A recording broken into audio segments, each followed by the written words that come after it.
സംസ്ഥാനത്തെ പൂർണ്ണമായി അഴിമതിമുക്തമാക്കുക ലക്ഷ്യമിട്ട് പ്രോജക്ട് സീറോ കർമ്മ പദ്ധതിയുമായി ആഭ്യന്തര വകുപ്പ്.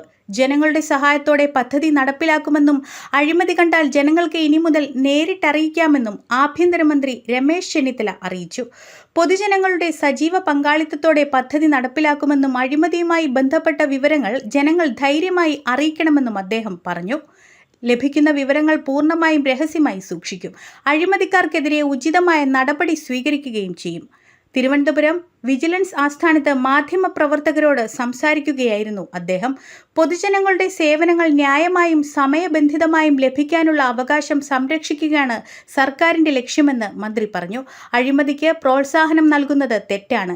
ഡിജിറ്റൽ കാലഘട്ടത്തിൽ പുതിയ രീതിയിലുള്ള അഴിമതികളെ ഫലപ്രദമായി നേരിടുന്ന രീതിയിലാണ് പ്രോജക്ട് സീറോ രൂപീകരിച്ചിട്ടുള്ളത്. അഴിമതി നടന്നതിനു ശേഷം നടപടി സ്വീകരിക്കുന്നതിനു പകരം അഴിമതിക്ക് സാഹചര്യമൊരുങ്ങാതിരിക്കുകയാണ് പദ്ധതിയുടെ ലക്ഷ്യം. വിജിലൻസ് മാനുവൽ പരിഷ്കരണത്തിന്റെ കരട് തയ്യാറായിട്ടുണ്ടെന്നും PC ആക്ട് ഭേദഗതിയുമായി ബന്ധപ്പെട്ട വിഷയങ്ങൾ, നിയമന അതോറിറ്റിയുടെ അനുമതി എന്നിവ സംബന്ധിച്ച കാര്യങ്ങൾ വിജിലൻസ് ഉദ്യോഗസ്ഥരുടെ യോഗത്തിൽ ചർച്ച ചെയ്തതായും മന്ത്രി പറഞ്ഞു. ടെക്നോളജിയുടെ സഹായത്തോടെ വിജിലൻസ് സംവിധാനത്തെ കൂടുതൽ ശക്തിപ്പെടുത്തുന്നതിനുള്ള നടപടികളും പുരോഗമിക്കുകയാണ്. ഉദ്യോഗസ്ഥർ നേരിടുന്ന പ്രശ്നങ്ങളടക്കം യോഗത്തിൽ ചർച്ച ചെയ്തതായും മന്ത്രി പറഞ്ഞു.